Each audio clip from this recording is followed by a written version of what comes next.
Hathras gangrape कांड को लेकर सोमवार को इलाहाबाद हाई कोर्ट की लखनऊ बेंच में सुनवाई हुई। कड़ी सुरक्षा के बीच पीड़िता का परिवार हाथरस से लखनऊ पहुंचा, जहां 2 जजों की बेंच के सामने अपना बयान और दर्द को बताया। इस दौरान उत्तर प्रदेश सरकार के वरिष्ठ पुलिस अफसर और अन्य अधिकारी मौजूद रहे। पीड़ित परिवार की ओर से पीड़िता के जबरन अंतिम संस्कार की बात को अदालत में रखा गया, जिस पर कोर्ट ने कड़ा रुख अपनाया। लखनऊ बेंच में सोमवार को जो सुनवाई हुई उसमें सिर्फ केस से संबंधित लोग ही शामिल हुए। पीड़िता का परिवार और वो अधिकारी जिन्हें कोर्ट में समन किया था। पीड़िता के परिवार की वकील सीमा कुशवाहा ने अदालत की कार्रवाई खत्म होने के बाद मीडिया को जानकारी दी। उन्होंने बताया कि अदालत में क्या हुआ था।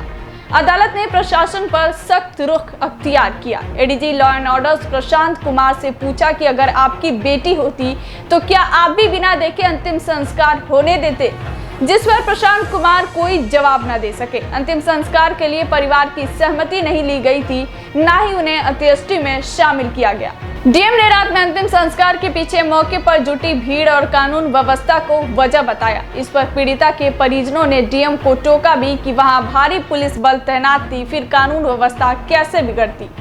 पीड़िता की भाभी ने कहा कि डीएम ने उन्हें कहा था कि अगर आपकी बेटी कोरोना से मरती तो मुआवजा नहीं मिलता। सुनवाई के दौरान जज ने अधिकारियों से कहा कि अगर किसी अमीर की बेटी होती तो क्या इसी तरह जला देते। पीड़ित परिवार के वकील ने मीडिया से बताया कि ADG law and order Prashant Kumar बोल रहे हैं कि एफएसएल की रिपोर्ट में सिमन नहीं आया है। एडीजी को लॉ की डेफिनेशन पढ़नी चाहिए। पीड़िता के परिजनों की वकील ने एडीजी को रेप की परिभाषा पढ़ने की सलाह दी और कहा कि मेरे पास सारी रिपोर्ट आ चुकी है। लेकिन जब अदालत में सुनवाई के दौरान जज ने जब क्रॉस क्वेश्चन किए तब प्रशासनिक अधिकारियों के पास कोई जवाब नहीं था।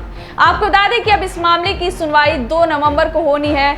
2 तारीख को ही पीड़ित परिवार के आरोपों पर बहस होगी और आगे की सुनवाई शुरू होगी। लखनऊ में अदालत की कार्रवाई में शामिल होकर पीड़ित परिवार देर रात वापस हाथरस पहुंच गया है। पुलिस की कड़ी सुरक्षा के बीच रात 11 बजे के करीब पीड़ित परिवार वापस अपने गांव पहुंचा।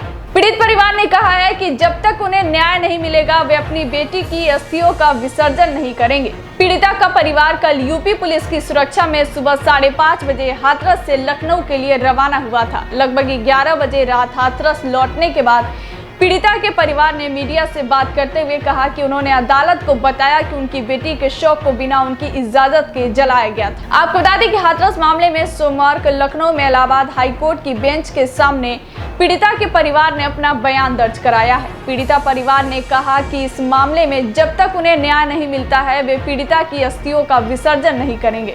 इससे पहले जब हाथरस प्रशासन ने देर रात पीड़िता के शव को जला दिया था तो इससे नाराज पीड़ित परिवार ने काफी समय तक चिता से पीड़िता की अस्थियां नहीं उठाई थी। बाद में प्रशासन द्वारा न्याय और कार्रवाई का भरोसा दिए जाने के बाद पीड़ित परिवार ने अपनी बेटी की अस्थियां उठाई। बाद में इस कांड में यूपी सरकार की ओर से बड़ी कार्रवाई की गई। राज्य सरकार ने हाथरस के एसपी, डीएसपी और इंस्पेक्टर को सस्पेंड कर दिया। इसके अलावा सरकार ने सभी का नार्को और पॉलीग्राफ टेस्ट भी कराने का आदेश दिया था।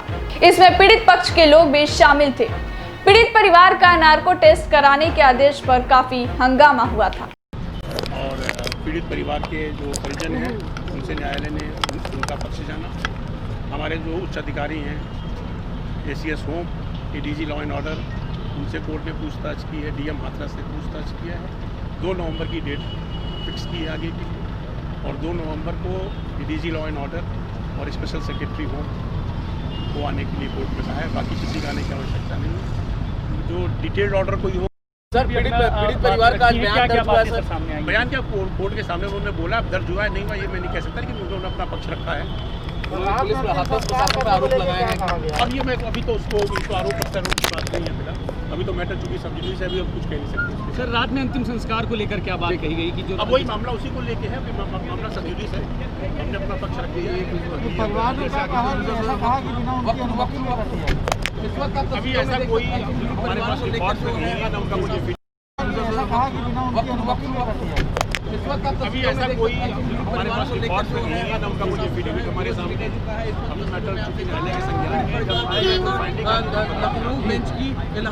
और कोर्ट ने काफ़ी हार्ड लैंग्वेज में उनसे बात की कि आखिर आप अगर लॉ एंड ऑर्डर आपको लग रहा था फेल हो रहा था तो आप ज़्यादा फोर्स बुलाते, जबकि मेरा मानना है वहाँ पर हम सभी ने वीडियो देखे कि करीब 200 से 300 पुलिस के लोग थे और जो वहाँ के आम पब्लिक थी, जो परिवार फैमिली रिलेटिव्स थे, वो करीब 50 से 60 लोग थे।